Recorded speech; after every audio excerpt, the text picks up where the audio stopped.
All right, welcome back, guys. So, first off, I just want to say that we live in a very good time for in terms of technology where now you don't have to actually read a book. You can listen to one while you're doing literally anything. And that is very, very nice.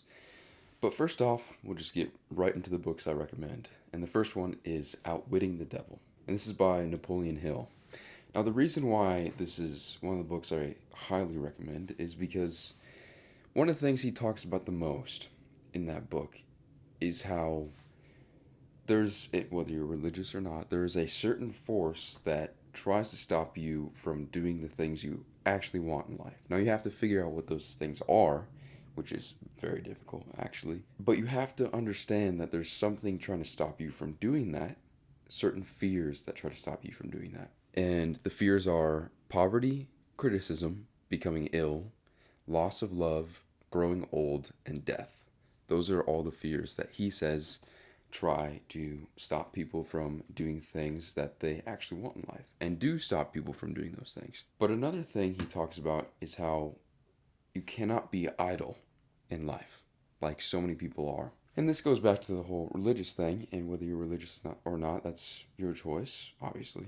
But what he's saying in that book is that the devil is always trying to get you to be idle because his objective for most people is not for them to become evil, it's to be idle, to do nothing. And then you drift away into nothingness. Whereas the people who fight back against those fears and who don't fear even success, I think that's another fear that a lot of people have, at least in some ways, because when someone gets a new job, they start to freak out, thinking about all these possibilities, like maybe I don't know how to do this or how to do that. These sometimes and often irrational fears that people have, and they're all, for the most part, pretty irrational. But he's always trying to stop you from doing something and acting in the world. He wants you to be idle and to drift along through life, like most people do. Most people, the only things they care about are just living through life. Actually, not even living, just they're dying through life. That's what they're doing. All they care about is sports, beer, being with friends that they don't really care about, marrying someone they don't really love, having kids they don't really care about, sending them off to school, sending them off to college, and then the cycle repeats.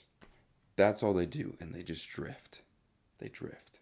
So don't be a drifter. The second book is 12 Rules for Life, and I'm sure this is on a lot of people's lists, and you might have already read it, but I read this book I listened to it actually when I was 14, and this was very, very important to me because I think it's important for young men, especially, to just hear you need to get up and take control of your life. That's the main idea of the book, and that's what makes it so good. Another one is Think and Grow Rich. I think there's two big ideas in this book, and one of them is that you can actually just think if you find out what you want in life and you understand the steps of how to get there and you actively work towards those things, you can get it. You can get it. It's about thinking and then growing rich.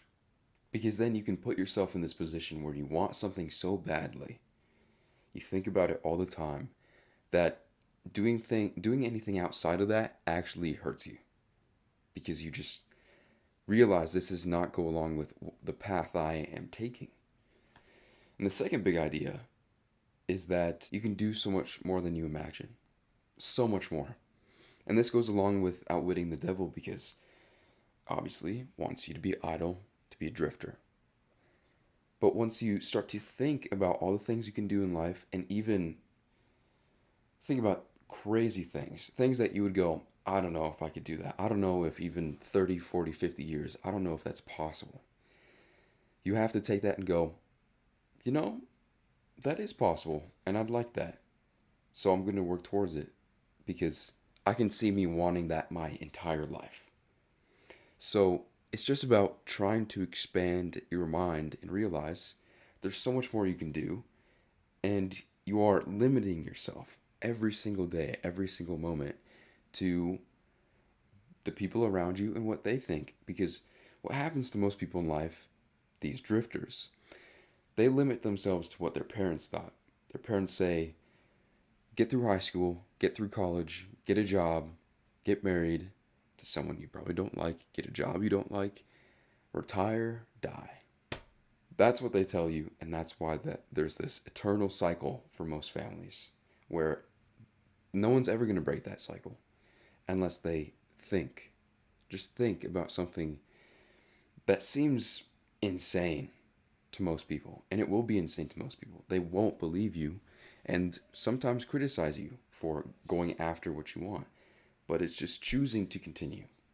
That's the important thing. Another one that's absolutely important is The Way of the Superior Man by David Data. The reason why this book is so important is because this guy has learned how to deal with women properly. And my dad said to me yesterday, the most important decision you can make in your life is choosing who you marry. So, if you read this book, the chances that you're going to choose a much better partner in life than you would if you didn't read it are greatly increased. Greatly increased. Because you learn, obviously, that men and women think differently and act differently. And that's obvious, but you learn how to deal with women when they act a certain way. You learn that when they do this one thing, it means something else. They want something else, completely different. That sometimes what they want is not what they want. Sometimes what they say they don't want is what they want. So many of these different things and different examples he uses in the book. But it's a very important book for men to read. Now the next book is another very important book. In my opinion, all these books are very important. This book is called Dumbing Us Down. And this is by John Taylor Gatto, who died, I believe, maybe 15, 20 years ago. He was a former school teacher. And throughout this book, he's writing, and he wrote many books like this, he's writing about how school is destroying kids and hurting kids. It's actually terrible for them. Very, very bad for them.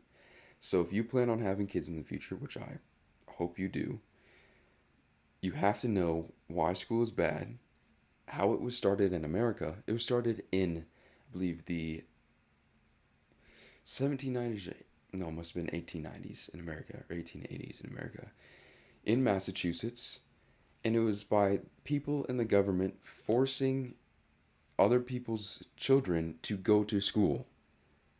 And they even got to the point where they were fighting with the parents with guns to force their children to go to school. So if you think, if an education system started that way, is it really that good?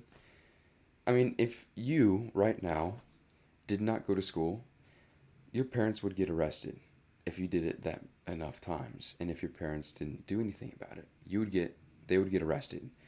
If you didn't send your kids to school because you think it's ridiculous and a bad choice, you would get arrested. You just have to think about why that may be.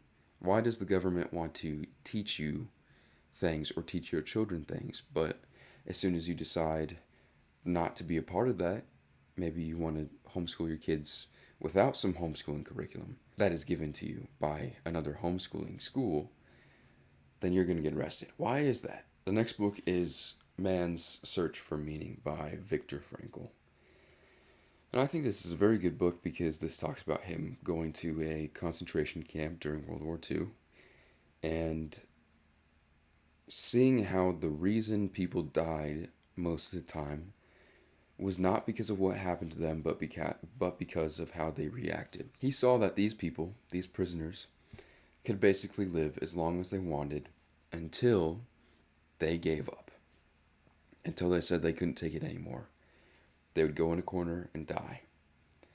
And I think that's very important for people to learn because there will always be problems in the world. There will always be problems in your life. Things will always get hard at certain points in your life. And maybe you might think at one point that you can't deal with it. But that is absolutely not true. You can take so much more than you imagine. Just like you can do so many more things than you can imagine. And the only reason these people died is because they gave up. That's why they died. Their mind gave up before their body did. Way before their body did. But he survived. He got out. And he was fine. because he did not give up. The next book is How I Found Freedom in an Unfree World. I think this is a good little book to read. I haven't read it in a while, but the world, America especially, is much less free than it was 100 years ago, much less free than it was 200 years ago, and much less free than it was 250 years ago. And there's always going to be a certain degree of unfreeness in the world. So it's about learning how to deal with that and find personal freedom. And the last book I recommend, which I talked about in the live stream on Monday, was 1 Second After. This is a fiction book, but this is also an important book for especially men to read, because you have to understand how bad things can get in the world. This book talks about an EMP attack on the United States, which, if you don't know what an EMP is, it's basically anyone can take a nuke, blow it up in the atmosphere above a country, and zero electronics will work. Zero electronics after 1970 will work. Your cars won't work, phones won't work, cameras won't work, computers won't work, nothing will work. And it talks about an ex-military father and his daughter in a small town trying to deal with this and trying to survive. And I think it's very, very important for men to understand how bad things can get in the world. Not to always worry about those things, but to understand how bad things can get so you can be properly prepared. In that live stream, I talked about the 6 P's, which is proper preparation prevents piss poor performance. And those are very, very important words to remember. But anyway, guys, that's my list of just a few books I recommend. There's still a lot more books I recommend, and I'm sure I'll make more videos about this sort of thing in the future. But these are some very, very good books that I highly, highly recommend. But yeah, guys, that's it for the video, and I will see you guys next time.